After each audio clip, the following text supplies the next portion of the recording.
धन्यवाद। चलिए बैठिए भाई। नमस्ते, कैसे आप लोग? अरे क्यों?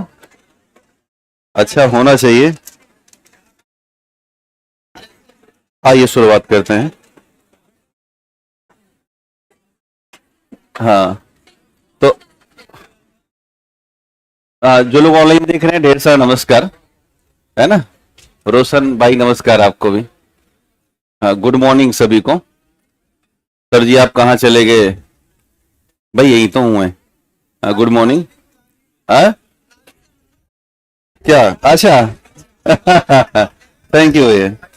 अच्छा, यार चाय भी गया था मैं। हाँ, क्या भैया? गुड़हल? अच्छा अच्छा।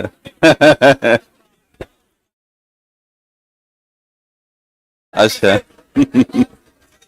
मैं चलिए, मैं भैया अयोध्या से ही हूँ। है ना? हाँ, आज हमारे यहाँ काफी भीड़ है अयोध्या में। बता रहे हैं कि पूरा नगर फूलों से सजा दिया गया है। है ना? चलिए। नदीम अहमद कमेंट से डिस्टर्ब हो जाते हैं। अरे तो काहे देखते हो? मत देखा करो। चलिए शुरुआत करते हैं। कल, हाँ, आज थोड़ी लंबी क्लास नहीं होगी, मतलब 2 घंटे नहीं होगा। कारण कि रास्ते बड़े ब्लॉक से हो रहे हैं। मैं देख रहा हूँ हर जगह वो सिस्टम बनना शुरू हो गया है। तो वही, हाँ, 12:15 तक छोड़ देंगे। है ना? जिससे कि आपको जाने में दिक्कत ना हो। आमतौर पे मेरी क्लास होने वाली नहीं थी। वैसे एक ही क्लास होने वाली थी, लेकिन हमने कहा कि थोड़ा बातचीत कर ही लेते हैं आके। है ना? कुछ ना सही तो कुछ सही। हाँ जी, हाँ जी। हाँ ठीक है। चलिए, तो हम लोग जहां पहुंचे थे उसकी तरफ देखते हैं। रायबोसोम पहुंच गए थे ना?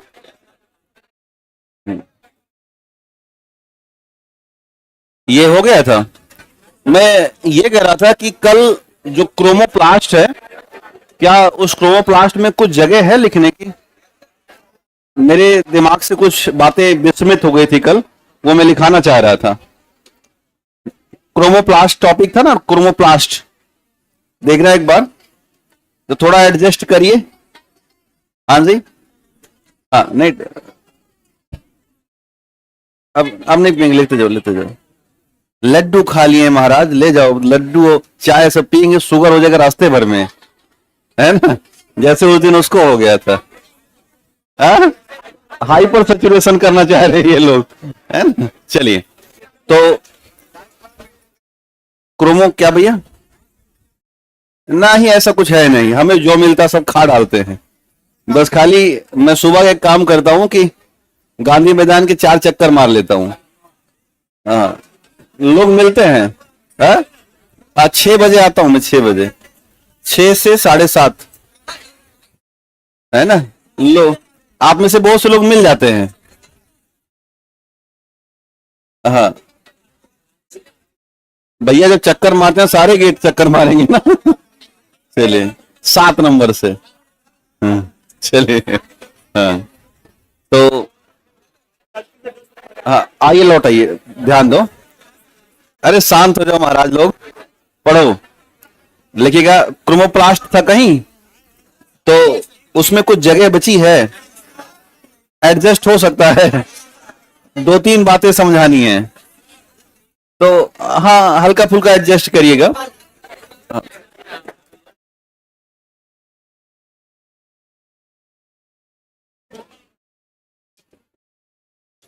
जो क्रोमोप्लास्ट था, इसमें हमने ये देखा था कि आमतौर पे लाल और येलो।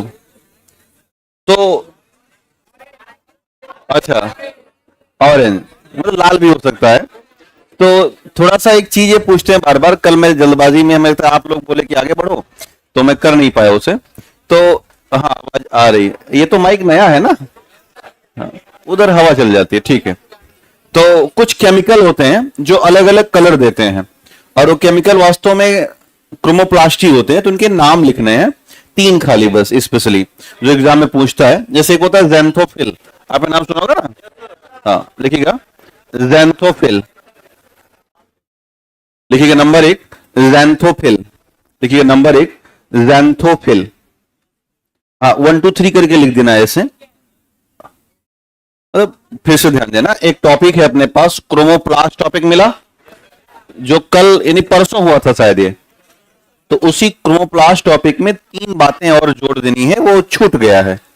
तो बेहतर है छूटे ना, उसको दोबारा रिपीट मार दिया जाए, नहीं तो एग्जाम में आएगा या आपके टेस्ट में आएगा तो आगे बताए नहीं थे, है ना? तो लिखिएगा ज़ैंथोफिल, आगे बढ़ाना, येलो कलर, ज़ैंथोफिल लिखिएगा येलो कलर, हाँ येलो, पीला। इसके बाद लिखिए कैरोटीन, नाम पता होगा नहीं तो, ऑरेंज इन कलर, ऑरेंज नारंगी, लिखिएगा ऑरेंज कलर, कैरोटीन लिखिएगा ऑरेंज कलर। एक और लिखिएगा एंथोसाइनिन,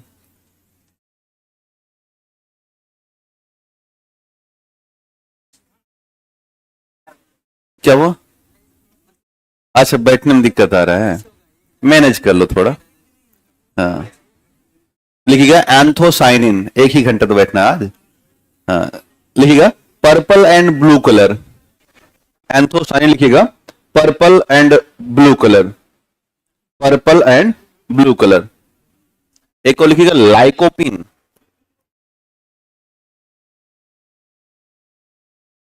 एंथोसाइनिन हो गया, तो पर्पल एंड ब्लू। इसके बाद लिखिएगा लाइकोपिन, तीसरा है, चौथा, 3 बोले थे, एक और लिख लो, कसम खाए हो।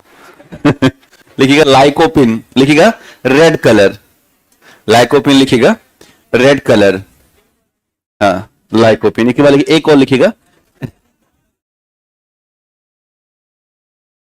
लिखिएगा कैपासेंथिन, एक और लिखिए बस, कर लास्ट है ये, लिखिए कैपासेंथिन, CAPA, कैपासेंथिन, हाँ कैपासेंथिन लिखिएगा रेड कलर इन पीपर, जो वो होता है ना, क्या बोलते हैं पीपर, जानते हो? अरे शिमला मिर्च, तो लाल लाल शिमला मिर्च आती है, उसी का लाल कलर ये कैपासेंथिन है। तो लिखिएगा शिमला मिर्च में लाल कलर, हाँ कैप्सिकम बोलते हैं, हाँ हाँ चलिए ठीक। हाँ, कैप्सिकम आप इसलिए याद किए क्योंकि पिज्जा खाते हो। पिज्जा में लिखा रहता है ना कैप्सिकम पिज्जा, या तमाम तरह की पिज्जा ऊपर लगाया जाता है। तो ये कई बार एग्जाम में आते रहते हैं। मेन यही 3 है, कौन से? ज़ैंथोफिल, तो कहीं भी पीले रंग का अगर कुछ दिखा, जैसे आम, पपीता, तो क्या होगा? ज़ैंथोफिल। नारंगी में गाजर, एंथोसाइनिन में आमतौर पर बैगनी या नीला, तो बैगन हो गया, या नीले रंग के और तमाम खाद्य पदार्थ, ब्लूबेरी वगैरह होता है। और लाइकोपिन लाल है तो टमाटर, आमतौर पे जो लाल टमाटर लाइकोपिन वाला होता है। और कैपासेंथिन, हाँ लाल मिर्च में भी यही मिल जाएगा आपको। तो बस ये दिमाग में रखिएगा, ये एग्जाम में बार बार आता है। अब आइए अपने टॉपिक पे चले चलते हैं जो कल रुका हुआ था, टाइप ऑफ राइबोसोम, है ना? हाँ, ये होली खेल ली हो कॉपी में, कैसे लाल पीला नीला रंग दिए हो, है ना? खराब जाएगी कॉपी। हाँ। चलिए लिखिएगा टाइप ऑफ राइबोसोम।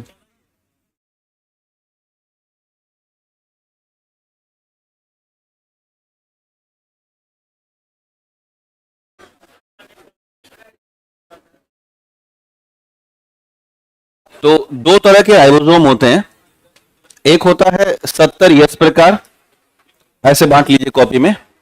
एक होता है 80S प्रकार, S डॉट होता है, स्मॉल s रहेगा, कैपिटल नहीं। 70S प्रकार और 80S प्रकार। तो इसको थोड़ा समझते हैं, फिर आगे लिखते हैं। ध्यान देना, हमारे पास 2 तरह की जीवधारी की कोशिकाएं होती हैं, एक होती हैं प्रोकैरियोट और एक होते हैं यूकैरियोट, और एक होता है यूकैरियोट। जो प्रोकैरियोट सेल होती हैं, ये अभी इनिशियल फेज की सेल है, बहुत ज्यादा विकसित कोशिकाएं नहीं होती हैं। बहुत साल पहले जब धरती गर्म हुआ करती थी तो धरती आग का गोला थी, सबको पता है। इससे आगे बढ़े, बिग बैंग थ्योरी तो मैंने बताया क्या, तो उसी में 4 तत्व थे, कार्बन, हाइड्रोजन, नाइट्रोजन और ऑक्सीजन। तो उन्हीं से मिल करके अंततः समुद्र में पहली बार क्वेसर बेड्स करके कुछ बबल बने, और ये क्वेसर बेड्स कुछ ऐसे थे जैसे मेढक के अंडे। आपने देखा कभी? मेढक के अंडे कई संख्या में पानी में ही तैरते रहते हैं, है ना, और उसमें करीब 100 के आसपास अंडे होते हैं, और एक ये जाल या नेट बना लेता है।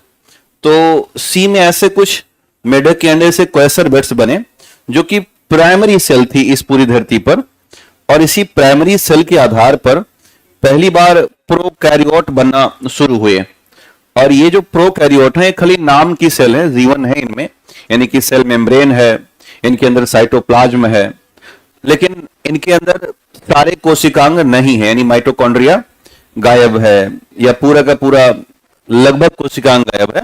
एकमात्र है राइबोसोम, और राइबोसोम में वो छोटा वाला 70 यस प्रकार का।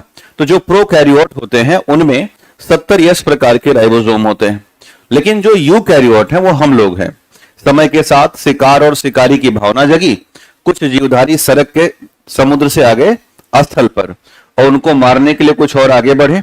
इस तरह से स्थलीय जीवों का विकास हुआ होगा, ऐसा मानती है जो नेचुरल थ्योरी है इस पर, धरती पर विकास की। तो आपने एक ओपेरिन का सिद्धांत पढ़ा होगा, आज जाके पढ़ लीजिए घर पे, प्रिंसिपल ऑफ ओपेरिन या प्रकृतिवाद का सिद्धांत, जो ये बताने के लिए सक्षम है कि धरती पर जीवन कैसे आया।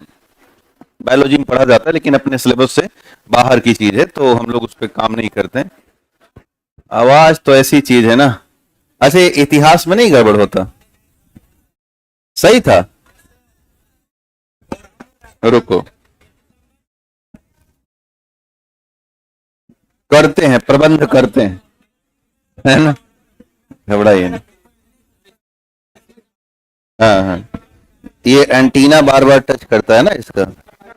दुनिया कहां से कहां पहुंची, आज भी एंटीना घुमा रहे हैं है ना, दुनिया बहुत आगे चली गई है।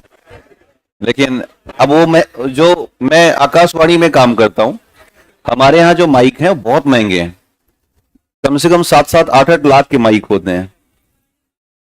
तो अब वो वाले लाने बड़े महंगे हैं ना, और ये तो 25-30 हजार के माइक हैं बेचारे, तो उतना बजट अपना भी है नहीं वो सरकारी पैसा है। तो वहां तो स्थिति ऐसी है कि अगर जरा सा तेज से सांस ले लीजिए तो मुश्किल हो जाए। उनका जो स्टूडियो बना है आकाशवाणी वालों का, वो बड़ा टेक्निकल बनाया गया है कि आप जब हम लोग प्रसारण के लिए जाते हैं तो बोल दिया था कि सांस वास नहीं, बाहर ले लो ठीक ठाक। वहां जो है नॉर्मल लेना। अगर बड़ी मोच किसी की होती है तो मोच पे पानी लगा के जाया जाता है, नहीं तो जैसे सांस लेंगे तो मोच में फंसती है सांस, जो एंकर्स होते हैं, तो उससे बहुत साए साए की आवाज आती है। तो उनको बोला जाता है कि भैया अपनी मोच में क्या कर लीजिए, थोड़ा पानी मार लीजिए स्प्रे, जिससे कि बहुत हल्ला ना हो। तो वो माइक बड़े महंगे माइक होते हैं। खैर नहीं मुझे ना होता चलिए, तो ये वाले हैं थोड़े से सस्ते, लेकिन अब इसी काम चला रहे हैं हम लोग। खैर, तो समझ में आया कि प्रोकैरियोट शुरुआती कोशिकाएं हैं और यूकैरियोट आज की जो पूरी तरह से फुल डेवलप कोशिकाएं होती हैं। हम सब या जितने भी बड़े जीवधारी हैं वो यूकैरियोट होते हैं, और जो यूकैरियोट हैं उनमें 80 प्रकार की सेल होती। क्या हुआ? अच्छा, जो प्रिंसिपल होता है ओपेरिन का सिद्धांत, प्रकृतिवाद का सिद्धांत है ना, तो नेचुरलिज्म थ्योरी बोलते हैं इसे। 3 सिद्धांत आए थे ना, पहले आया एबायोसिस सिद्धांत, फिर आया बायोसिस प्रिंसिपल, और फिर आया ओपेरिन प्रिंसिपल। एबायोसिस उनका है अरस्तु का। अरस्तु ने बता दिया कि जीवन जो आया वो ऐसी आ गया। एक दिन एक हमने देखा कंकड़ पत्थर में कूद गया और मेढक बन गया, यही बताया था उन्होंने कि मैंने अपने पैर से मारा और वो जीवन बना गया। तो एबायोसिस थ्योरी थी। लोगों ने बहुत सालों तक इसका विश्वास भी कर लिया कि अगर अरस्तु करे तो इसका मतलब मामला फिट है, क्योंकि अरस्तु को विज्ञान का जनक मानते हैं ना। फिर बाद में और सिद्धांत आते गए। लुई पास्टर ने एक सिद्धांत दिया बायोसिस प्रिंसिपल का। उन्होंने एक मांस लिया टुकड़ा और एक बड़े से कंटेनर में रख दिया, और एक मांस का टुकड़ा दूसरे कंटेनर में रख के उसको कपड़े से टाइटली बांध दिया। तो कुछ दिन बाद जो खुला वाला था उसमें छोटे छोटे जीवधारी पनप गए, और जो बंद वाला था उसमें जीवधारी नहीं थे, माइक्रो ऑर्गेनिज्म आ गए थे। तो उन्होंने दुनिया के सामने दिखाया कि ले देख दुनिया, इसमें जीवधारी आ गए हैं। तो उन्होंने कहा कैसे आ गए? क्योंकि मांस जीवन था, कभी इस मांस में कहीं हाँ जीवन था, कहीं इसी जीवन से एक नया जीवन पैदा किया मैंने, कहीं हाँ पैदा किया। तो कौन वही पीछे बैठा करे मांस लाए कहां से इसको कहां पाए? तो कह रहे हैं बैठ जाओ, नहीं बहुत मार मारेंगे, आउट ऑफ सिलेबस बात मत किया करो कभी कुछ ऐसे मिल जाते हैं ना, जैसे मैं पढ़ा रहा हूं आप में से, जैसे अब तो नहीं, अब तो बहुत साल हो गए पढ़ाते पढ़ाते, जब नया नया शुरू किया तो बड़ा डरता मैं, भाई नया नया शुरू किया पढ़ाना तो उतना तो याद नहीं रहता दिमाग में, तो 2-4 आउट ऑफ सिलेबस पूछ लेते थे, लगता था कि यार ये बहुत बदमाश इंसान है ना? तो वैसे उनके साथ हुआ। तो उन्होंने कहा कि देखो ये अपवाद है, शांत रहो, चुप, कुछ मत बोलना। तो कई साल तक ऐसे ही चलता रहा। फिर आया ये वाला प्रिंसिपल, ओपेरिन का सिद्धांत आया, उसने सबको खारिज कर दिया। इसने कहा कि ऐसा कुछ नहीं है, वास्तव में कार्बन, हाइड्रोजन, ऑक्सीजन और नाइट्रोजन थे धरती पर जिन्होंने आपस में क्रिया किया। तो इन चारों ने, कार्बन, हाइड्रोजन, ऑक्सीजन और नाइट्रोजन ने आपस में जब रिएक्शन किया तो बन गया CH4, NH3 और H2O। देख रहे हैं बन रहा है। हाइड्रोजन मोस्ट रिएक्टिव एलिमेंट है इन चारों में।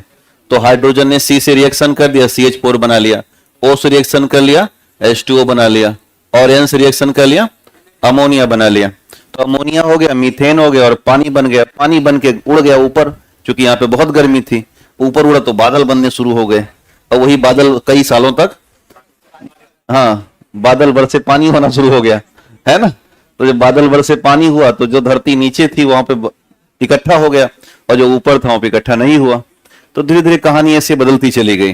तो ये जो हमारे CH4 आप देख रहे हैं, मीथेन, आपने देखा होगा ना कि हम लोग मीथेन सेंसर भेजते हैं मार्स पर, और मीथेन सर्च करते हैं कि अगर मीथेन होगा तो जीवन की संभावना है। रीजन यही है कि भाई मीथेन होने का मतलब ये कि वहां पर ये है चारों तत्व, कौन कौन से? कार्बन, हाइड्रोजन, ऑक्सीजन, और जहां पर ये है वहां पर लगभग सारी बातें हो सकती हैं, क्योंकि इन्हीं से आगे चल करके हमें बहुत कुछ मिलता है। ये मीथेन या NH3 जहां भी होगा वहां प्रोटीन बन जाएगा। कहो कैसे? तो हम बताएंगे ऐसे कि NH3 अमोनिया है, ये बनाता है अमीनो एसिड। क्या बनाएगा? Amino acid. और आपको मैंने पढ़ा रखा है कि amino acid unit of protein. जहां पर CH4 होता है वहां पर कार्बोहाइड्रेट बन जाता है, तो पानी है ही साथ में। तो इस तरह से बहुत ज्यादा कॉम्प्लेक्स कंपाउंड बनने शुरू हुए समुद्र के अंदर। कार्बोहाइड्रेट बन गया, फैट बन गया, और साथ ही साथ कुछ मिनरल्स आ गए। ये सारे कॉम्प्लेक्स कंपाउंड बने, और यही कॉम्प्लेक्स कंपाउंड इकट्ठा होकर के क्या बना लिए? एक नेट बना लिए, जिसे क्वेसर बेड्स कहा गया। और इसी क्वेसर बेड्स के आधार पर पहली बार समुद्र में ही क्या बन गए? प्रोकैरियोट बने। और यही प्रोकैरियोट आगे चल करके ब्लू ग्रीन एलिगा का रूप धारण कर लिया, नीले हरित शैवाल। और जब पहली बार समुद्र में ब्लू ग्रीन एलिगा बना होगा तो ऐसा कहा जाता है कि इसी ने फोटोसिंथेसिस का प्रोसेस शुरू कर दिया, और समुद्र से ही ढेर सारा ऑक्सीजन निकल निकल के पूरी धरती पर जगह जगह पे भरना शुरू हो गया। इसे कहा गया ऑक्सीजन रेवोल्यूशन इरा। ऑक्सीजन की क्रांति होनी शुरू हुई, क्योंकि उससे पहले जो अर्थ का एटमॉस्फेयर था वो रिडक्टर था, अपचायक था। और अब अर्थ का एटमॉस्फेयर कैसा है? ऑक्सीडेटर है ना। अभी हम सब ऑक्सीकरण की अभिक्रिया करते हुए जिंदा हैं। नाक से हम क्या खींच रहे हैं?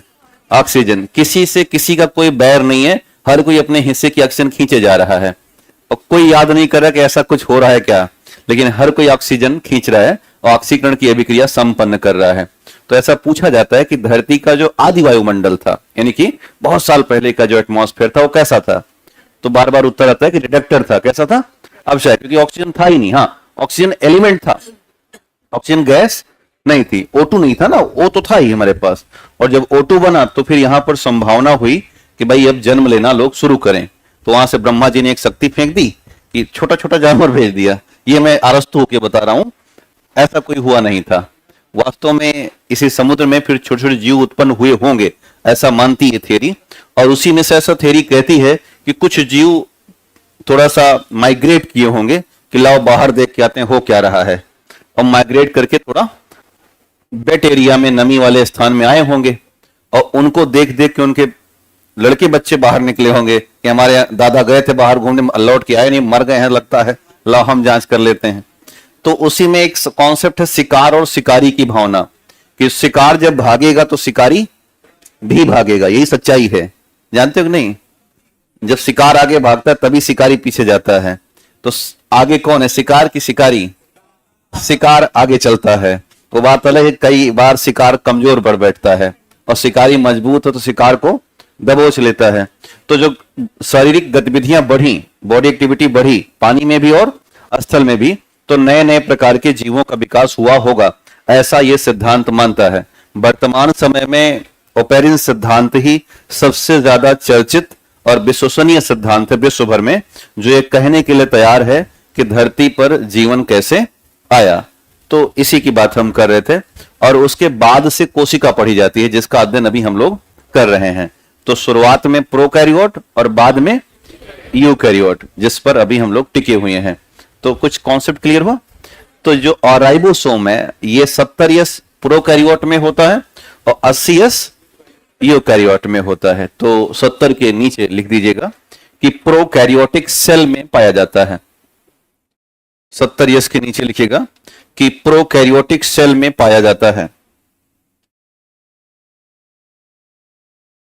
प्रोकैरियोटिक, CARYOTIC, प्रोकैरियोटिक सेल में पाया जाता है। और इधर लिख दिया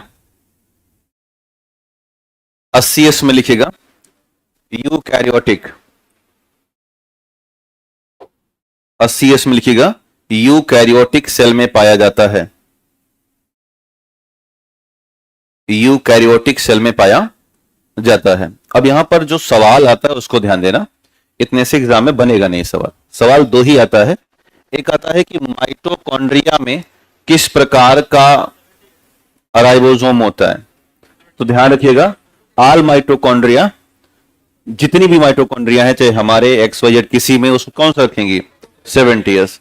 दूसरा, जितने भी ब्लू ग्रीन एलिगा होते हैं, बीजीए, ये भी क्या रखते हैं? 70S। और तीसरा, जो क्लोरोप्लास्ट हम लोगों ने पढ़ा होगा, पढ़ा है ना, इसमें भी तो था ना राइबोसोम, तभी तो सेमी ऑटोनोमस बन रहा था। यही 3 सवाल बार बार आते हैं, तो इनको सम्मान से लिख लीजिएगा कि 3 जगह और आपको 70S मिलेगा। माइटोकॉन्ड्रिया, दूसरा ब्लू ग्रीन एलिगा, नीले हरित शैवाल, और तीसरा लिखिएगा क्लोरोप्लास्ट। तीसरा लिखिएगा क्लोरोप्लास्ट, तीसरा लिखिएगा क्लोरोप्लास्ट, और चौथा लिख दीजिएगा बैक्टीरिया, क्योंकि बैक्टीरिया प्रोकैरियोट जीव ही है, तो बार बार वही बैक्टीरिया वाला पूछते रहते हैं वो। चौथा लिख दीजिएगा बैक्टीरिया, 4th नंबर लिखिएगा बैक्टीरिया। अब यूकैरियोट में लिखिएगा, हाँ यूकैरियोट में लिखिएगा बिग प्लांट्स एंड ट्री, बड़े पेड़ पौधे को क्या रखेंगे? 80S। 80S में लिखिएगा बिग प्लांट्स एंड ट्री, और लगभग ऑल एनिमल डाल दीजिएगा, all animal, big plants and tree, और दूसरा डाल दीजिएगा ऑल एनिमल। जितने भी हम लोग हैं सब एनिमल तो हैं, तो ये महत्वपूर्ण है। नीचे एक नोट डाल दीजिएगा, लिखिएगा टी स्वेडबर्ग, एक वैज्ञानिक हैं स्वेडबर्ग, लिखिएगा टी स्वेडबर्ग ने, SWEDBERG, टी स्वेडबर्ग ने टाइप ऑफ राइबोसोम के बारे में बताया। टी स्वेडबर्ग ने राइबोसोम के प्रकार के बारे में बताया था। टी स्वेडबर्ग ने राइबोसोम के प्रकार के बारे में बताया था। और इनके नाम का जो आगे वाला यस है ना, इसकी को इन्होंने क्या दे दिया? और ये यस एक और कोफिशिएंट दर्शाता है, जिसे हम बोलते हैं सेडिमेंटेशन। नाम सुना है? कोफिशिएंट, अवसादन गुणांक। क्या बोलेंगे? अवसादन गुणांक। तो S डॉट इक्वल टू 2 हो जाएगा एक तो सेडिमेंटेशन कॉफिशिएंट और एक हो जाएगा स्वेडबर्ग, दोनों ही निर्धारित करता है।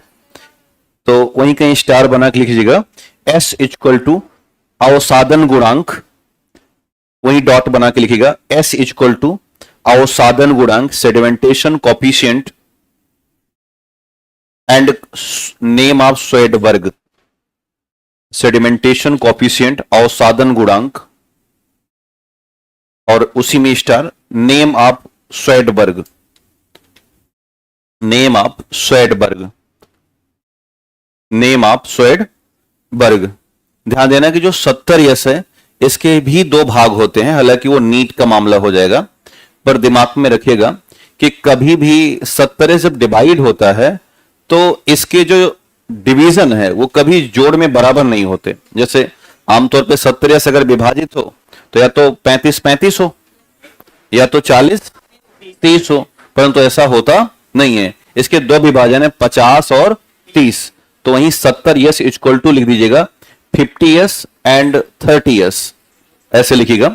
70 यस बराबर, नीचे एक और लिखिएगा, 70 yes equal to 50 yes plus 30 yes.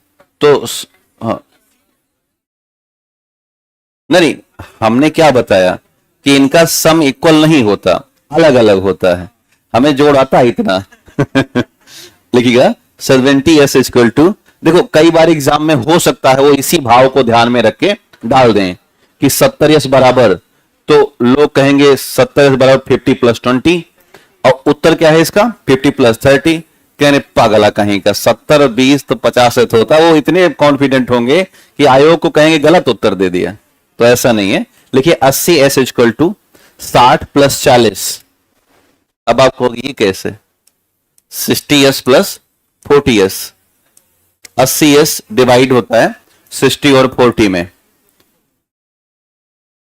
नहीं किसी में इक्वल नहीं, यही तो इसकी खासियत है। देखिए 80 एस बराबर 60 और 40, तो ये इसका प्रकार रहा। उम्मीद है आपको ये बातें समझ में आई होंगी। अब अगला है नेक्स्ट टॉपिक, सेंट्रोसोम। 70 का लिख दो, वैज्ञानिक हो चुके हैं इसके पहले ही, है ना, पैलेडे पार्टिकल पढ़ा है ना। राइबोसोम को क्या बोलते हैं, तो जॉर्ज पैलेडे मिले नहीं थे, इतने सारे ढेर सारे वैज्ञानिक मिले थे इसमें। चलिए तो लिखिएगा अगला सेंट्रोसोम। देखो ये जो मैंने आपको डिवीजन बताए आपकी हमारी पहुंच से बाहर का मामला है, मैं खाली इत्तेफाक है कि यहां तक आए हैं तो बस लिख लिया जाए, बाकी ये आता नहीं अपने पास, ये बहुत अंदर का मामला हो गया। लिखिएगा अगला सेंट्रोसोम या तारक काय। नेक्स्ट लिखिएगा सेंट्रोसोम या तारक काय। तो आई थिंक ये लास्ट है ना, इसके बाद हम लोग आगे बढ़ जाएंगे। तो हाँ केंद्र, हाँ इसके बाद केंद्रक है ना, हाँ ठीक। तो पहला पॉइंट लिखिएगा कि मेम्ब्रेन लेस ऑर्गन है ये, कोशिका रहित, सॉरी झिल्ली रहित कोशिकांग है, झिल्ली रहित कोशिकांग है, झिल्ली रहित कोशिकांग है। इसकी जो सबसे खास बात है सेंट्रोसोम की, वही आप दिमाग में रखिएगा, और यह है कि जब भी हमारी कोशिकाएं विभाजन की तरफ बढ़ती हैं, यानी कि जब हम सेल डिवीजन की बात करते हैं, तो ऐसी स्थिति में सेल बीच से इस तरह से बाइंड हो जाता है, झुक जाता है। तो इस कोशिका को अब आगे बढ़कर के दो हिस्सों में विभाजित करने के लिए मुख्य तौर पर जो सबसे बड़ी भूमिका निभा रहा है वो है सेंट्रोसोम। ये सेंट्रोसोम क्या करते हैं कि जैसे कोशिका विभाजित होना होता है, ये डबल हो जाते हैं, इनका संख्या कितना हो जाएगा, 2 हो जाता है, और कोशिका के बिल्कुल किनारे किनारे पर चले जाते हैं, और इनसे स्पिंडल फाइबर निकलना शुरू हो जाता है। ऐसे मान के चलना कि जैसे फिल्मों में हाथ वगैरह बहुत लंबा हो जाता है, कभी कभी जॉम्बी फिल्मों में देखा होगा, ऐसे खींचो तो सरकता हुआ वहां तक चला जाता है, तो ये जॉम्बी जैसा बन जाते हैं, है ना। तो खैर जब कोशिका के दोनों किनारे चले गए सेंट्रोसोम, तो इस दौरान जो हमारा क्रोमोसोम होता है वो बीचों बीच में आ चुका होता है। ऐसे बस इनका यही काम है कि इस अपने स्पिंडल फाइबर को इतना फैला दो कि क्रोमोसोम को बीचों बीच से पकड़ लो, और बीचों बीच से पकड़ के एकदम जैसे कृष्ण भगवान ने इशारा किया था ना जरासंध को कि फाड़ दो बीच से, तो ये भी क्या करती है, फाड़ देती है, आधा क्रोमोसोम इधर और आधा इस तरफ, और अपना स्पिंडल फाइबर लौटा लेती है।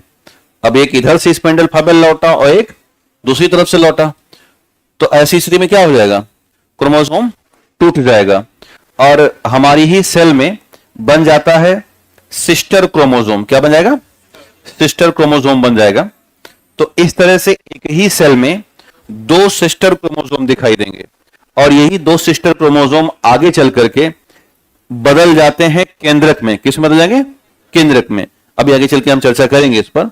तो एक ही कोशिका में दो दो न्यूक्लियस, कितने, दो न्यूक्लियस, और जहां एक ही साम्राज्य में दो राजा हुआ, साम्राज्य का बंटवारा निश्चित है, तय है।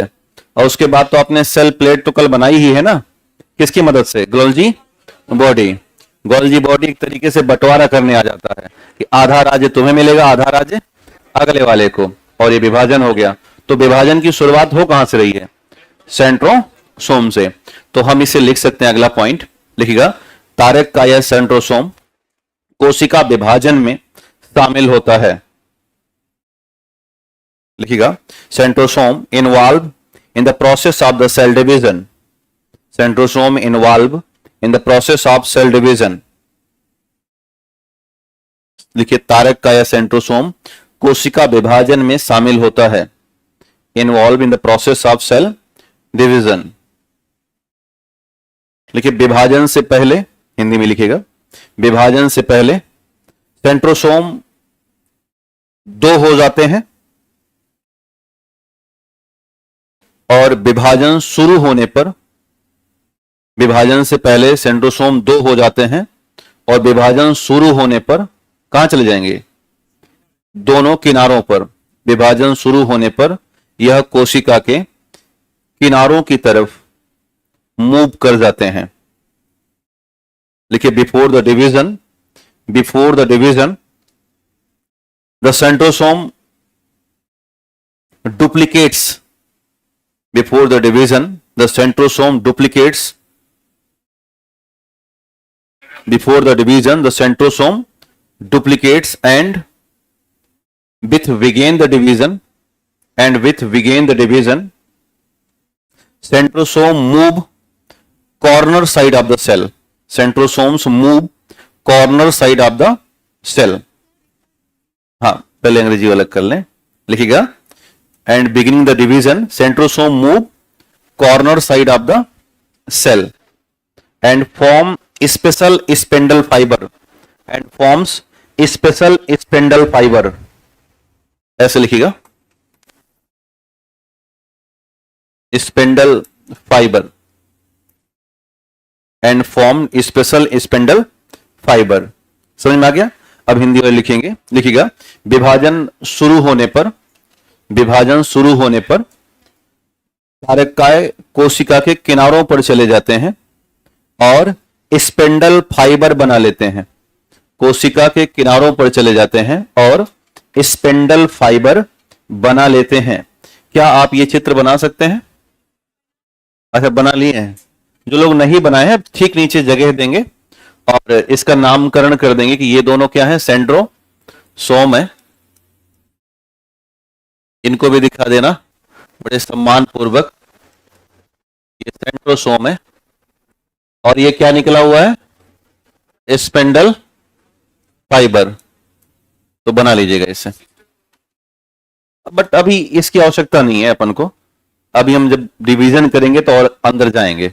अभी तो बस खाली इतना दिमाग में रख लो कि जो सेंट्रोसोम है वो करता क्या है। तो सेंट्रोसोम ज़ोंबी की तरह क्या फैला देता है, अपने हाथ फैला देता है, और वो हाथ का नाम है स्पिंडल फाइबर। बाकी तो प्रोसेस तो हम आगे समझेंगे।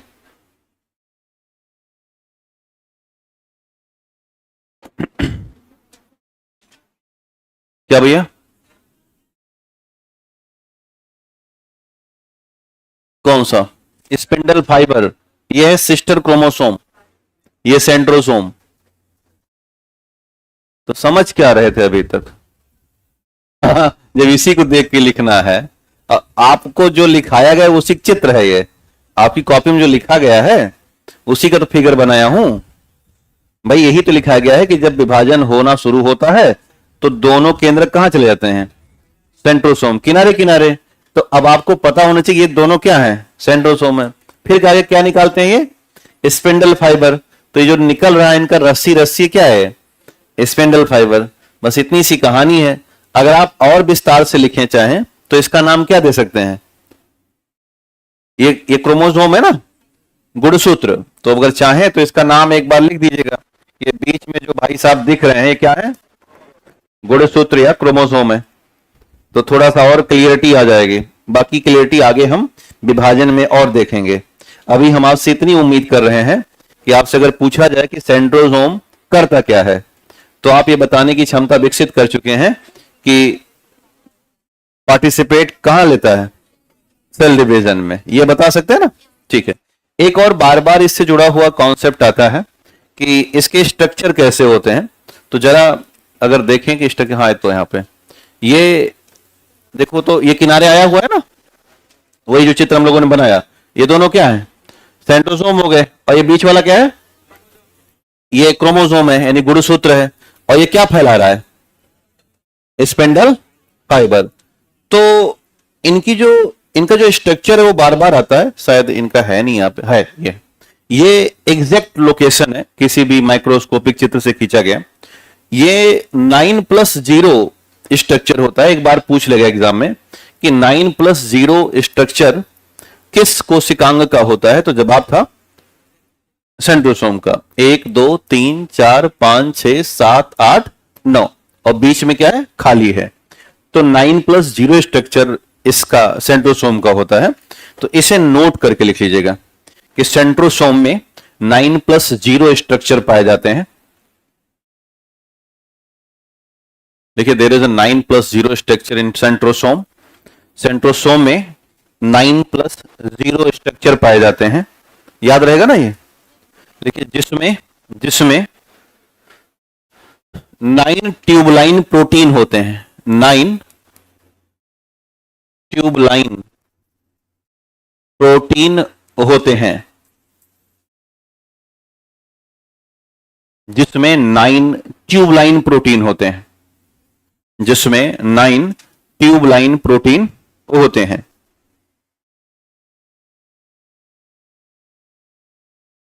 बन जाएगा। तो बस इतना ही बात याद रखनी है इसकी। इनके खोजकर्ता अगर दिख जाएं तो अच्छी बात है। ये क्या हो रहा है, नहीं फोटो मत बनाए, क्या मतलब है, बनाना चाहो बना लो। आप फोटो ऐसे बना सकते हो, बीच में गोला कर दो, नौठी लाइन खींच दो, हो गया ना। ऐसे कर देना। 9 हो नहीं ना, कितना लाइन हुई, 3 3 6 7 8 और 9, क्या ही लाइन खींच दिया मैंने ऐसे। तो 9+0 हो गया। बस 9+0 याद रखना है और कुछ है नहीं इसमें। अच्छा नहीं है तो इनके खोजकर्ता का नाम लिख लेते हैं। एक नाम है टी बोबेरी करके, लिखिएगा टी बोबेरी, लिखिएगा डिस्कवर्ड बाई टी बोबेरी, लिखिएगा discovered by T Boveri, discovered by T Boveri. याद रहेगा ना, ठीक है। तो ये हमारे 7 के 7 कोशिकांग संपन्न हुए। एक बार फिर से अपने मन में रिकॉल कर लीजिएगा। पहला कौन सा था, माइटोकॉन्ड्रिया। मेन फंक्शन बस दिमाग में रखना है, क्या है main function, powerhouse of the cell है। एटीपी बना रहा है। एटीपी माइटोकॉन्ड्रिया के भीतर कहां बनता है, ऑक्सीसोम, याद है ना, ऑक्सीसोम। माइटोकॉन्ड्रिया के भीतर अगर देखा गया था हम लोगों ने तो ऊपर की लेयर बहुत स्मूथ थी, नीचे की क्रिस्टी था, याद है ना। और क्रिस्टी को पूरा हिस्सा मैट्रिक्स कहा गया था और मैट्रिक्स के भीतर डीएनए भी था, ऑक्सीसोम भी था और राइबोसोम भी था। इन तमाम खूबियों के कारण हमने इसे कहा था सेमी ऑटोनॉमस। और माइटोकॉन्ड्रिया में एमडीएनए के कारण जेनेटिक डिजीज। और all mitochondria receive from mother side, पता है ना। माइटोकॉन्ड्रिया के बाद हम लोग पहुंचे लवक यानी प्लास्टिड पर। एच हैकेल, याद है ना, इन्होंने पहली बार बताया, लेकिन इनके जो स्टूडेंट थे सिंपर, उन्होंने इस पर व्याख्या दी थी, याद है। और 3 तरह का प्लास्टिड है, क्लोरो, क्रोमो और ल्यूको। क्लोरो में जो सबसे खास आपके जटिलता हो सकती है वो ये है कि chloro divided into 2 part. Granum and stroma, granum के बाद थाइलोकॉइड, और थाइलोकॉइड के बाद क्वांटासोम, और क्वांटासोम के बाद क्लोरोफिल, याद है ना। उसके बाद हम लोग क्रोमोप्लास्ट में आ गए। क्रोमोप्लास्ट कलर प्रोवाइड कर रहा है, लेकिन यहां पर फोटोसिंथेसिस हो सकती है, can take a part of photosynthesis. हमने आज ढेर सारे नाम भी देख लिए, ज़ैंथोफिल, कैरोटीन और लाइकोपिन जैसे ढेर सारे नाम। फिर हम पहुंच गए ल्यूकोप्लास्ट। 3 तरह के ल्यूकोप्लास्ट है, एमाइलो, प्रोटीनो और इलियो। एमाइलो, बस कॉपी मत देखना, दिमाग में देखना, सोचना आपको कितना याद है। एमाइलो स्टार्च, प्रोटीनो प्रोटीन, और इलियो फैट को स्टोर कर रहा था। फिर अंततः हम आगे बढ़े और हमें मिला अंतःप्रद्रवी जालिका, ER। ER बेसिकली 2 टाइप का है, RER and SER। RER involve ribosome and synthesis of protein, SER absence of ribosome और सिंथेसिस ऑफ फैट, वसा का निर्माण कर रहा है ना। और हमने वहां पर डिटॉक्सिफिकेटर पर भी चर्चा हुई थी कि मुख्य तौर पर SER क्या है, निर्विषी कारक है, जहर सोखने का काम कर रहा है। और लीवर को हमने ऑर्गन मान लिया था। T कोशिका और B कोशिका की भूमिका अब बता दे रहे हैं भैया अभी। इसके बाद हम लोग पहुंचे गोल्जी बॉडी के पास, और हमने कहा गोल्जी बॉडी एक तरीके से सैक लाइक स्ट्रक्चर था इसका। और हमने देखा कि गोल्जी बॉडी घर का एक ऐसा सदस्य है जिसको कहा गया है कि तुम्हें रोटी इकट्ठा करनी है, लेकिन एक मौका और दिया गया कि तो रोटी में क्या कराऊं, कच्ची है तो उसको सेंक लो। यानी कि ट्रैफिक कंट्रोलर है ना, प्रबंधक की भूमिका निभाई गई। बहुत से ऐसे और बहुत सारे काम थे गोल्जी बॉडी के। आपने देखा कि ये कैप बना रहा है, स्पर्म की कैप, सेल प्लेट बना रहा है ना। वहीं पर डेक्टियोसोम का जिक्र हुआ था शायद, हाँ एक्रोसोम तो हुआ ही था। ढेर सारे सोम ही सोम है यहाँ पर, है ना। इतने सोम है जितना आपके यहाँ गोलंबर नहीं है। पटना में मैंने देखा गोलंबर बहुत सारे हैं, जो गोल राउंड होता है ना, यहाँ पे उससे गोलंबर कहते हैं। हाँ, तो जितने आपके यहाँ गोलंबर नहीं उतने यहाँ पे क्या है। जैसे कभी लखनऊ जाइए तो वहां पर बाग बहुत सारे हैं, आलम बाग, 4 बाग। तो यहाँ पर बाग उतने नहीं है, गोलंबर बहुत मिलते हैं। और जहां जहां जाता हूँ जरूर पूछता हूँ ये कहीं गोलंबर है क्या, तो लोग बताते हैं दिनकल गोलंबर है यहाँ पर, कहीं है उधर कहीं है। हाँ, वही हमारा होटल है दिलंकर गोलंबर के पास। तो है? अब होटल का नाम बताऊंगा, आप आ जाओगे। चलिए, तो सर एक्सप्लेन हिंदी में करिए। हिंदी में तो बोल रहे हैं भाई, अब इतनी जटिल हिंदी थोड़ी बोला देंगे। कल एक सुनो वाकया हुआ कि मैं पढ़ा रहा था डायफ्राम, तो एक बच्चा वहां पूछ रहा है कि डायफ्राम तो अंग्रेजी में लिखा है। तो मुझे वहीं खड़े खड़े गूगल करना पड़ा कि डायफ्राम की हिंदी क्या होती है। बताया मध्यच्छद पेशी। हम कह लिख, और लिख के दिखाओ, नहीं बहुत मार मारेंगे अभी, हमें पूरा लिखना मध्यच्छद पेशी लिख के दिखाओ। तो कह रहे कि छा में कौन सा छा होगा, ये वाला होगा है ना कि ये वाला होगा। तो हम कहे कि अब तुम्हारी जिम्मेदारी है कि छात्र वाला लिखना है कि क्षत्रिय वाला लिखना है, ऐसे 2 होते हैं ना।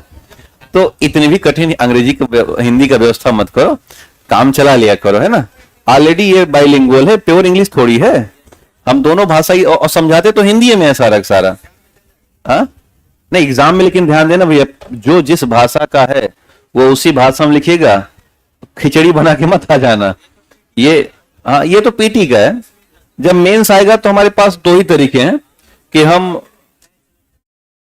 मैटर प्रोवाइड करते हैं दोनों भाषा में, हिंदी में भी और अंग्रेजी में, और समझाते हैं दोनों भाषा में। तो इससे क्या होता है कि लोग अपना अपना चयनित कर लेते हैं हमें क्या करना है। हालांकि बिना नोट्स बनवाए बढ़ता नहीं हूं, तो वहां पर मैंने 2 काम कर लिए हैं। एक तो हम कॉपी लिखवाते हैं, दूसरा उसी का हम आपको प्रिंट आउट दिलवा देते हैं। तो मान लो कि गलती से आप नहीं लिख पाए, जो भी हुआ, तो इंग्लिश वाले इंग्लिश अपना सेट कर लेंगे, हिंदी वाले हिंदी। ये प्लान हमारा है और यही होता भी है आमतौर पे बाइलिंगुअल में। तो ये तरीका है। कहां तक पहुंचे थे, गोल्जी बॉडी। और गोल्जी बॉडी के बाद क्या था, लाइसोसोम। लाइसोसोम में बात मेन फंक्शन है कि इसके पास अत्यंत पावरफुल क्या है, हाइड्रोलिटिक एंजाइम है, जिसका इस्तेमाल फिर क्या कर रहा है, ये बायो वेस्ट को डाइजेस्ट कर रहा है। और किसी से इंस्पिरेशन किससे ले रहा है, माइटोकॉन्ड्रिया से। और एक प्रोसेस दे रहा था एपोप्टोसिस, रेगुलेट एंड इरेगुलेट एपोप्टोसिस और नेक्रोसिस। 2 कॉन्सेप्ट कल समझे गए थे, और उसके बाद हम लोग आगे राइबोसोम के पास। राइबोसोम आपको बताना है कि किन 4 जगहों पर होता है, बताओगे? राइबोसोम किन 4 और जगहों पर होता है? नहीं आ रहा है, ठीक है, इधर से पूछ लेते हैं ना, रट लिए हो, देख लिए, हम सवाल में बदल देंगे ना, चलिए सवाल बदल देंगे। चलिए बताइए, राइबोसोम किन 4 जगहों पर होता है, आप बताओ। हाँ, माइटोकॉन्ड्रिया, आरईआर, केंद्रक और हरित लवक, सही है, ठीक है। अच्छा, ओरिजिन ऑफ राइबोसोम क्या है? अब राइबोसोम का जन्म कहां से हुआ था? न्यूक्लियस से। हाँ, याद किए हैं सब भाई, बहुत पढ़ने वाले लोग हैं, है ना? चलिए बैठ जाओ, ठीक, याद करके आया करो मंत्री जी। हाँ आ गई, बैठे हैं, हाँ? आ रहे हैं, हाँ, पूछ ही ले क्या? नहीं, ऐसा नहीं है, पढ़ा देते हैं, ठीक है। पूछ लिए, कल आएंगे नहीं है कहेंगे अब नहीं जाएंगे, बहुत हो गया, ऐसा नहीं है, पूछेंगे भैया, बहुत मौका आएगा आपसे पूछने के लिए, अभी आ रहे हैं पूछने के लिए, है ना? उसके बाद राइबोसोम पर कहां पहुंचे? सेंट्रोसोम। और सेंट्रोसोम में हमने देखा कि सेल डिवीजन में मुख्य भूमिका निभा रहा है। अब आइए चर्चा करते हैं नए टॉपिक पर, जिसका नाम है न्यूक्लियस या केंद्रक। लिखिएगा हेडिंग, न्यूक्लियस या केंद्रक, लिखिएगा न्यूक्लियस या केंद्रक। कल खूब चर्चा हुई है न्यूक्लियस पर, चित्र के जरिए। चित्र याद है न्यूक्लियस का? ठीक है, लेकिन हम लोग दोबारा एक बार बना लेंगे, फिर आगे बढ़ेंगे। ये तो आप बना नहीं पाओगे, अपना बनाते हैं, अरे अपना बनाते हैं, रेडीमेड का कोई भरोसा नहीं भैया, डिब्बा बंद चीजों का सेवन ना करें।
बना लीजिए इसको।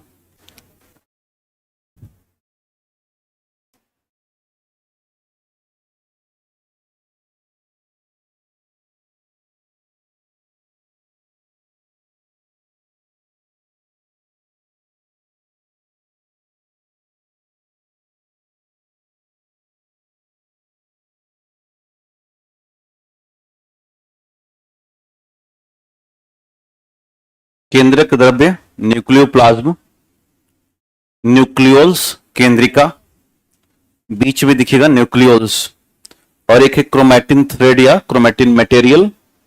बाहर आपको कुछ डॉट्स रेड कलर के दिख रहे हैं, वो राइबोसोम है। और इनकी जो दोहरी झिल्ली है वो बीच से फटी हुई है, और फटे हुए स्थान को हमने क्या कहा? पोर या छिद्र के तौर पर जाना है। न्यूक्लियोल्स, केंद्रिका।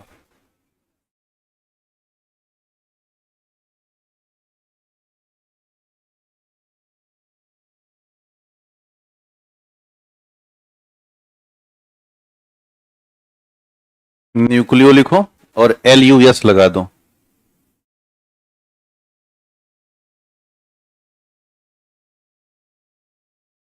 बन गया सबका? इस बार बहुत क्लियर चित्र है ये, और कुल मिला के इसमें 3-4 चीज दिख रही हैं। एक तो दिख रहा है न्यूक्लियोल्स, एक है इसमें क्रोमेटिन धागा, और एक दिख रहा है इसमें पोर्स। और ये जो लेयर है ये कैसी है, डबल मेम्ब्रेन की सिंगल? डबल मेम्ब्रेन है ना, लेकिन इसे डबल मेम्ब्रेन में इसलिए रखा नहीं गया क्योंकि रेगुलर नहीं है, बीच में क्या है, कटी हुई है, इसलिए ये डबल मेम्ब्रेन वाले ऑर्गेनल्स में नहीं आया। और बेसिकली ये अलग है, कहते हैं कि हम अलग हैं आपसे, हमें अपने मत जोड़िए। समझ रहे हो, डायलॉग याद है? हाँ, तो ये वो वाला है, कहता है कि हम आपसे अलग हैं, हाँ, हमें अपने से मत जोड़िए। तो ये हर बार यही कहता है कि हम आपसे अलग हैं और महान हैं, क्योंकि यही मेन है। तो कोशिका में सबसे बड़ा जो रोल है इसी का है।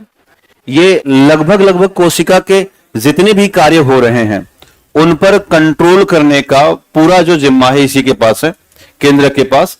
इसलिए इसको बहुत सावधानी से बना के रखा गया कोशिका के भीतर, इसमें कोई डिस्टरबेंस ना आने पाए, इसलिए इसको हम कोशिका का कंट्रोलर कहते हैं। ऐसे ही ढेर सारे बिंदुओं से नवाजा गया है। पूरी कोशिका का जितना भी हेरेडिक मटेरियल है या हेरेडिटी मटेरियल, जेनेटिक मटेरियल है, सब इसी के बीच छिपा हुआ है। ये देख रहे हैं धागा, ये जो धागा है पूरी हमारी शरीर के कोशिका का लगभग DNA अपने अंदर रैप करके रखा हुआ है। तो जितना हेरिडिटी मटेरियल लेकर के चलना है सब इसी की जिम्मे है, बस एक छोड़ करके, इसको माइटोकॉन्ड्रिया। थोड़ा सा DNA वो भी रखता है, उसका नाम है mDNA।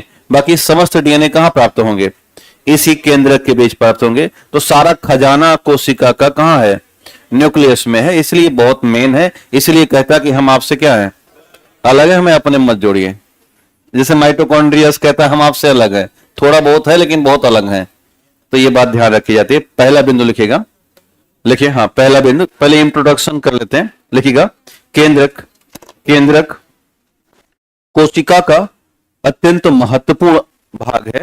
लिखिएगा, nucleus, nucleus is a important part of cell. केंद्रक कोशिका का महत्वपूर्ण या अत्यंत महत्वपूर्ण भाग है, और इसे कोशिका का नियंत्रणकर्ता कहा जाता है, specially known as cell controller, and specially known as cell controller. इसे कोशिका का नियंत्रणकर्ता कहा जाता है, specially known as cell controller. और इसको अंडरलाइन कर देना, इसे कोशिका का नियंत्रणकर्ता कहा जाता है। उसी के आगे बढ़ाने, क्योंकि यह कोशिका विभाजन, अभी अंग्रेजी में बोल रहे हैं हम, पहले हिंदी लिखी, क्योंकि यह कोशिका विभाजन, प्रोटीन निर्माण, कोशिका के वृद्धि और विकास, कोशिका के वृद्धि और विकास तथा, फिर से लिखना, क्योंकि यह कोशिका विभाजन, प्रोटीन निर्माण, कोशिका की वृद्धि और विकास तथा आनुवांशिक पदार्थों को संग्रहित करता है। लिखिए फिर से ध्यान देना, कोशिका का विभाजन, प्रोटीन निर्माण, वृद्धि और विकास तथा आनुवांशिक पदार्थों को संग्रहित करता है, आनुवांशिक पदार्थों को संग्रहित करता है। अंग्रेजी में लिखिएगा, because of nucleus take a part cell division, nucleus take a part in cell division, comma, synthesis of protein, तीसरा क्या है, growth and development and storing of genetic material. चार चीजें हैं, क्या क्या, cell division, protein synthesis, growth and development and storing of genetic material, storing of genetic material. तो ये सारे काम लगभग कोशिका के काम संपन्न हुए। और सबसे बड़ा काम क्या है? जेनेटिक मटेरियल को स्टोर रखना। इसलिए हमने इसे क्या कह दिया? कोशिका का नियंत्रण करता कह दिया। नेक्स्ट पॉइंट लिखिएगा, लिखिए केंद्रक। दूसरा पॉइंट लिखिएगा, केंद्रक कोशिका के बीच में मौजूद होता है। शायद चित्र में आपको याद होगा, केंद्रक जंतु कोशिका के बीच में मौजूद होता है। मैंने सुधार लिया, केंद्रक जंतु कोशिका के बीच में मौजूद होता है और पादप कोशिका के किनारे। लिखिएगा, केंद्रक जंतु कोशिका के बीच में मौजूद होता है और पादप कोशिका में किनारे। अंग्रेजी में लिखिएगा, it present in the middle of animal cell. It present in the middle of animal cell and corner side in plant cell and corner side in plant cell. It present the middle of animal cell and corner side of the plant cell. याद आ रहा है वो चित्र? हम लोगों ने जब अंतर महसूस किया था कि एक बीच में और एक किनारे। तीसरा पॉइंट लिखिएगा, लिखिए केंद्रक। केंद्रक में क्रोमैटिन धागे होते हैं। केंद्रक में क्रोमैटिन धागे होते हैं।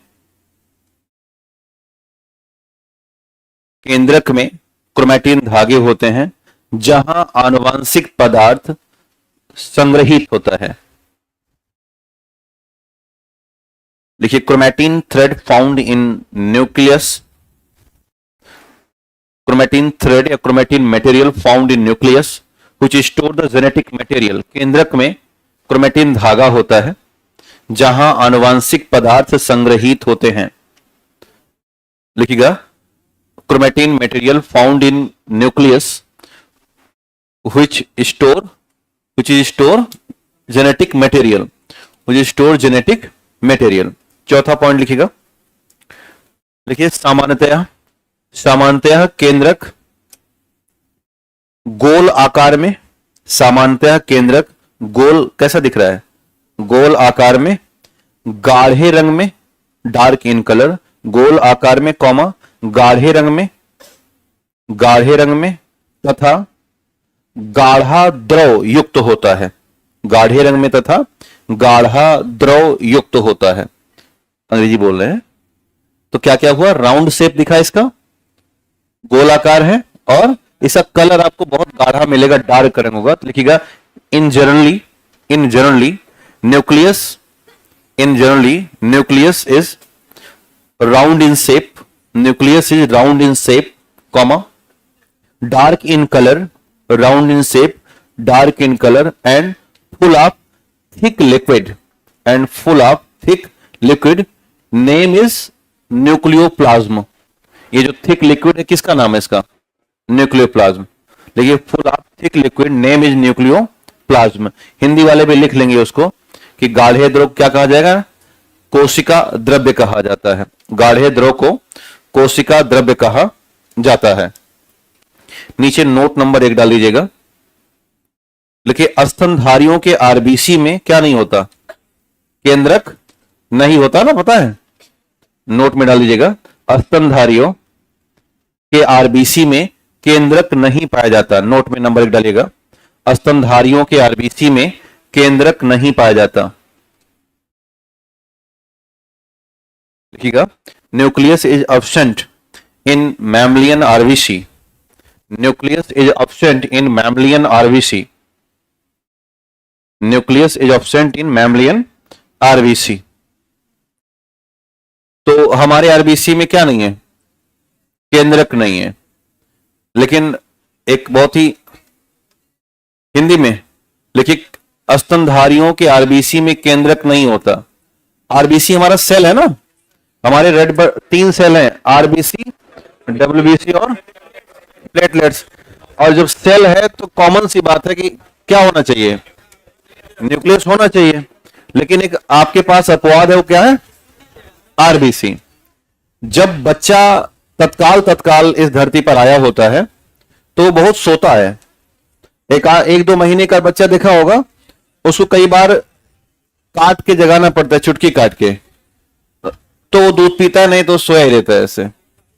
तो जो बिल्कुल न्यू बेबी बॉर्न है या इन्फेंट है, उसके आरबीसी में न्यूक्लियस प्रेजेंट होते हैं, ध्यान देना। और जब तक हमारे आरबीसी में न्यूक्लियस प्रेजेंट होंगे, काहे हंस रहे हो महाराज? हम पढ़ा रहे हैं, बच्चे के चक्कर में हंस रहे हो का? याद आ रहा है? विवाह हो गया है? अच्छा अच्छा।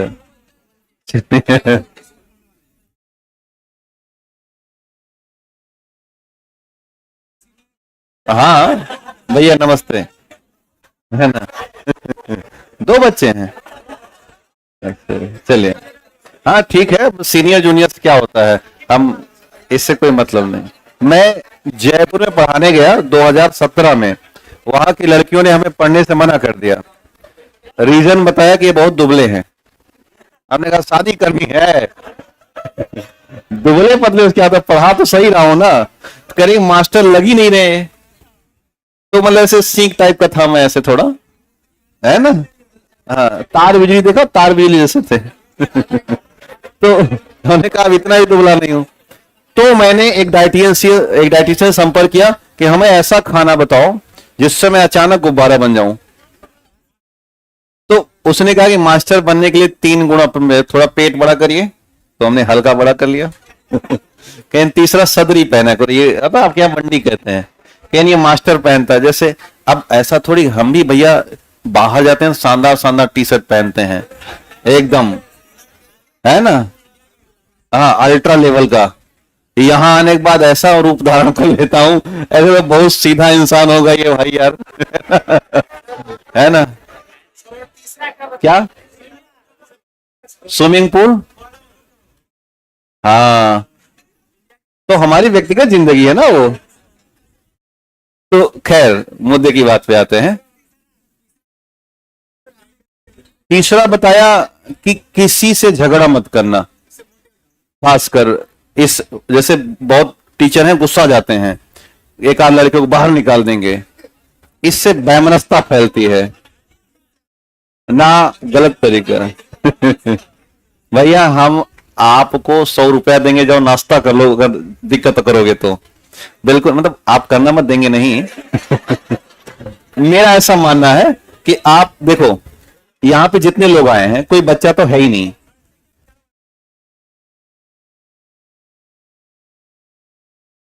है? नहीं ऐसा मत करो यार। मत करो यार, रहने दो, है ना? चलिए, तो आप बच्चे तो है नहीं, पढ़ाई ध्यान है, बहुत मार मारने कनवा हो जाएगा लाल अभी वहीं आके। ठीक है, आप सभी ऑफिसर्स हैं, सीधी सी बात है। आप में से बहुत से लोग बीए तो कर लियो ना भैया, कितने लोगों का बीए भी नहीं हुआ है? कहा करे आ गए हो, फिर जाके टॉफी गोली बिस्कुट खाते गांव में। चलिए धीरे धीरे हो जाएगा। तो हाँ,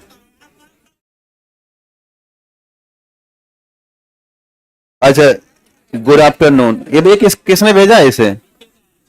हमको देखते ही इलेक्शन कमीशन के ब्रांड एम्बेसडर की याद आ जाती है यार। कह तो हमें बना लेते, कुछ पैसे मिलता, है ना? बट इतनी पहुंच है नहीं अभी अपनी। चलिए। तो खैर मुद्दे पे आते हैं, छोड़ो। टाइम हो गया क्या? थोड़ा और पढ़ लेते हैं, कैसा रहेगा? हाँ लेकिन, हाँ? जाम अच्छा ठीक है, लिखिए, थोड़ा सा लिखिए अभी। हाँ, क्या लिखा? स्तनधारियों के आरबीसी में नोट नंबर 2 लिखिएगा, लिखिएगा, लिखिए नोट नंबर 2 लिखिएगा। लिखिए न्यूक्लियस का रासायनिक संगठन, लिखिएगा न्यूक्लियस का रासायनिक संगठन। न्यूक्लियस का केंद्रक का रासायनिक संगठन किससे मिलकर बना है केंद्रक? तो नोट कर लीजिएगा, प्रोटीन तो होगा ही होगा, बिना प्रोटीन कुछ होता नहीं है। तो लिखिए प्रोटीन लगभग 70% plus DNA plus RNA plus lipid. Lipid मतलब फैट, तो शायद कुछ बचे ही नहीं इसमें, सारी चीजें मौजूद हैं क्योंकि ये सब कुछ है। तो मैक्सिमम मात्रा प्रोटीन की, प्लस डीएनए प्लस आरएनए और प्लस में लिपिड्स हैं, तो 4 चीजें हैं।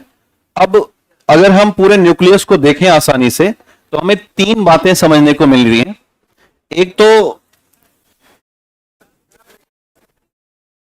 अच्छा लिखे नहीं हो, लिखो, प्रोटीन, डीएनए, आरएनए और लिपिड्स। इन सब पर लेकिन गहरा ध्यान रखना, जितने केमिकल कंपोजिशन हम बता रहे हैं ये बार बार आते हैं एग्जाम में, तो ऐसा हल्के मत लेना, कहीं कहीं ये गायब हो जाता क्या। हाँ, तो ये बात ध्यान में रखना। क्या 70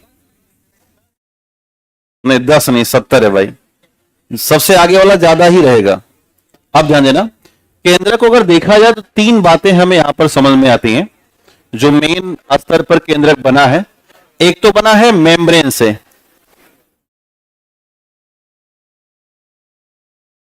और मेम्ब्रेन के साथ क्या है, पोर है, मेम्ब्रेन और पोर। दूसरा इसमें है न्यूक्लियस या केंद्रिका, और तीसरा जो पार्ट है वो है क्रोमैटिन थ्रेड या क्रोमैटिन मटेरियल। तो ऐसे 3 हिस्सों में बांटिएगा। क्रोमैटिन धागा,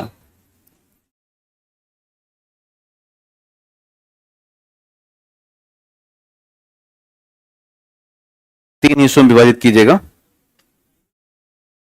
राइबोसोम तो एक पार्ट पढ़ के निकले नहीं हो भी, राइबोसोम तो पढ़ लिया ना आपने, राइबोसोम टॉपिक पढ़ा नहीं गया हम लोगों ने, तो बार बार मतलब पार्ट है उसका, बट चूंकि इसमें यहां नहीं पढ़ाएंगे क्योंकि हमने पढ़ लिया है। तो 3 चीजें हमें ध्यान में रखनी है, एक तो मेम्ब्रेन और उसका पोर, और दूसरा क्या है न्यूक्लियोस यानी कि केंद्रिका, और तीसरा है क्रोमैटिन धागा। और इसमें सबसे मेन जो है वो है क्रोमैटिन धागा, क्योंकि सारा हमारा जो ज्ञान रखा गया है किसके अंदर रखा गया है, क्रोमैटिन धागा के अंदर। तो इन तीनों के बारे में कल जिक्र करते हैं। आज चूंकि अब कार्यक्रम है तो आज जाइए, रामनवमी की बहुत हार्दिक बधाई, और राम के मार्ग पर अग्रसित होइए और उनको पढ़िए पहले, है ना। जय श्री राम कहने से कुछ होने वाला